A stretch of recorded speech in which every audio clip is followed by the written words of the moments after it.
America की अर्थव्यवस्था पर फिर लगी है ब्रेक और इस बार झटका आया है खुद फेडरल रिजर्व से। सरकार बंद है, आंकड़े अधूरे हैं, लेकिन फिर भी अमेरिका का सेंट्रल बैंक यानी यूएस फेडरल रिजर्व ने ब्याज दरों में कटौती कर दी है। क्यों हुआ ये फैसला और क्यों दो बड़े अधिकारी आपस में भिड़ गए, आइए जानते हैं पूरी कहानी। 29 अक्टूबर 2025 को अमेरिकी फेडरल रिजर्व ने ब्याज दरों में 0.25% 25 बेसिस पॉइंट की कटौती की। अब अमेरिका की मुख्य ब्याज दर 3.75% से 4.0% के बीच हो गई है। लेकिन इस बार स्थिति अलग थी, क्योंकि अमेरिका की सरकारी शटडाउन के चलते फेड के पास जरूरी आंकड़े ही नहीं थे। ना ताजा रोजगार के आंकड़े, ना महंगाई की सटीक जानकारी, यानी फेड को अंदाजों और पुराने डेटा के सहारे फैसला लेना पड़ा। अब अंदर की बात, गवर्नर स्टीफन मिरन चाहते थे कि ब्याज दर और ज्यादा घटाई जाए ताकि रोजगार की स्थिति सुधर सके। वहीं Kansas City Fed president Jeffrey Schmid ने इसका विरोध किया।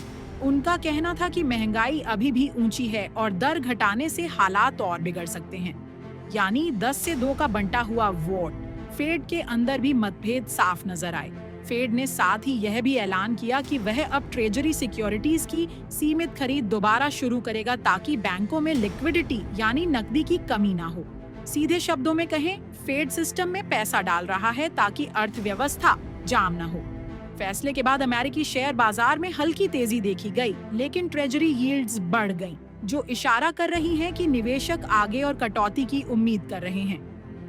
गोल्डमैन सैक्स की रिपोर्ट के मुताबिक अगर महंगाई काबू में रही तो दिसंबर और मार्च में एक और 0.25% कटौती की संभावना है। फिलहाल महंगाई थोड़ी कम हुई है, 2.3% से बढ़कर अब लगभग 2.7%, लेकिन रोजगार बाजार कमजोर पड़ता दिख रहा है। और जब देश की सरकार बंद हो और आंकड़े अधूरे हों, तब असली डर सिर्फ अर्थव्यवस्था का नहीं बल्कि विश्वास खोने का होता है, क्योंकि जब दुनिया की सबसे बड़ी अर्थव्यवस्था बिना डेटा के फैसले लेती है तो पूरी दुनिया उसका असर महसूस करती है।